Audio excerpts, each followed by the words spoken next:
that rotated like this, and it looked like a galaxy. Like a galaxy looked like a spiral. It was big as the moon, and it was just floating there, spinning around. It stayed there for a certain length of time during the video, and then when it was done with what it was doing, it went back into a kind of a portal, disappeared, and just went and was gone. And it's happened some other area. There's a bunch of scientists saying there's all these things opening up in outside our Earth thing, but you can see them with telescopes and things. They stay there for a while, then they just go. They just disappear. And see, I've been doing this talk about these planetary-sized creature beings. They call themselves celestians. They're the biggest planet, and that's compressed, like a compressed black hole. They're compressed beings that are biggest planets when you see them, but they're compressed down to that. When they're traveling in their natural state, they're humongous. They're big spiraling balls of energy. Okay. You seen them? I see them telepathically whenever I close my eyes and I sleep. They speak to me, they talk to me, they tell me who they are and what they are. They told me how I met them. It's freaky. I met them because I hit a rock in space and I ended up down here. Not the actual me. You know like reincarnation, all that kind of crazy stuff. Right. Okay, I came from somewhere else. I stole my father's control for his vehicle. In this case, a spaceship. I stole his controlling device, and I did what a kid should have never do. He got in it and took it for a joyride, flying around out in space, doing everything that the kid shouldn't do. And I hit a big asteroid. When was this? That's so long ago. I don't know. I mean, I've been here. I'm 59 years old. This could have been centuries before I actually got here. I don't know. I didn't really ask them that. But all I know is they said that one of the beings who saw this happen, she was a female of her species. They're both male and female, but they portrayed herself as what they want to be.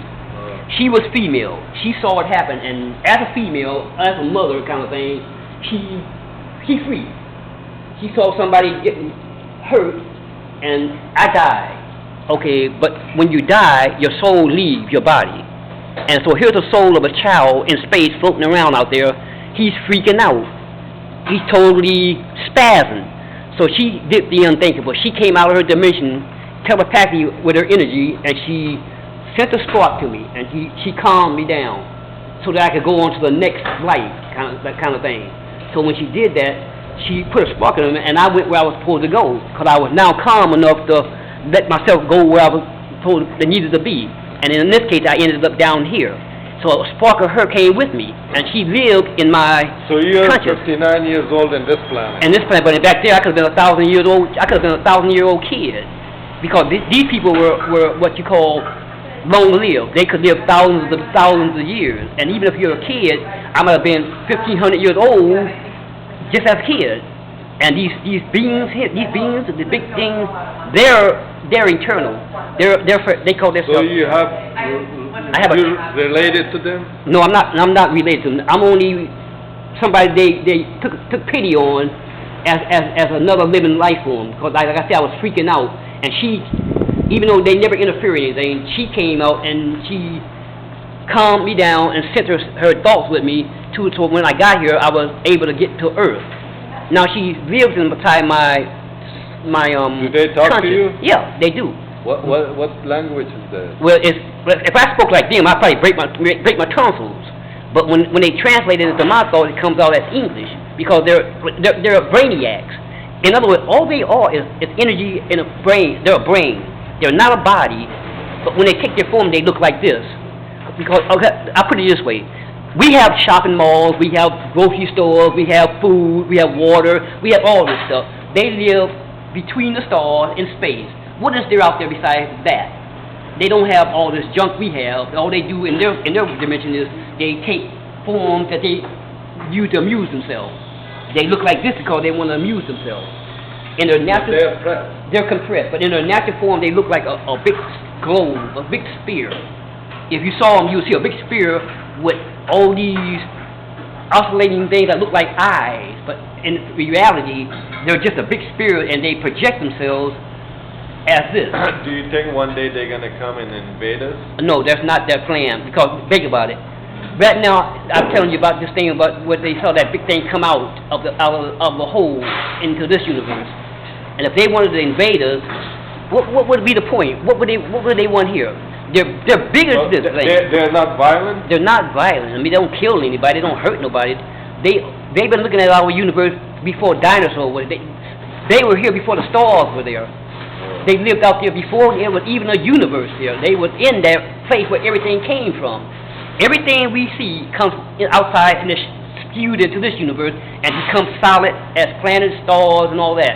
They live on the other side of that, where everything is spewed out from. When God created it, He created them. So they believe in God? Oh yeah, they were created by God. They ain't got no dispute about that. They were created by the Maker. They're God's creatures. They're God's creatures. But the thing is, they've been here forever.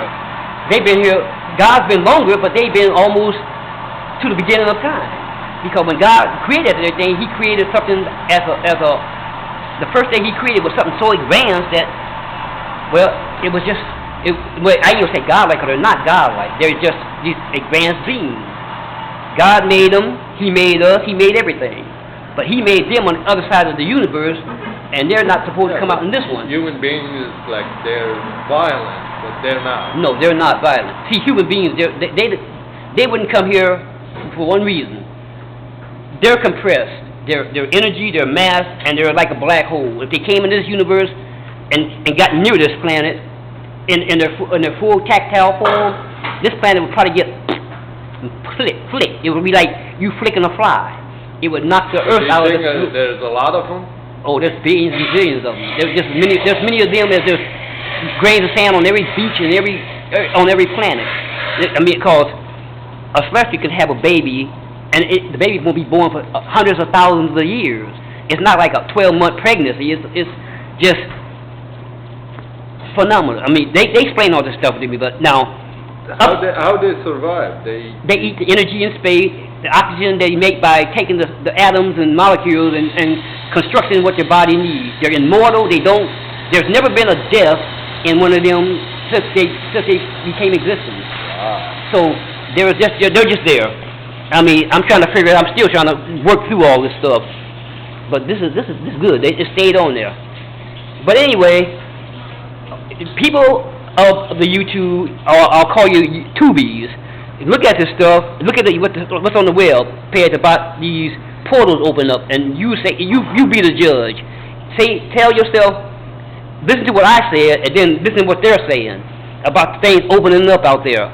Who knows what there is coming up through that hole? It might be one of these big lizard people. So till then, peace, harmony, and good luck.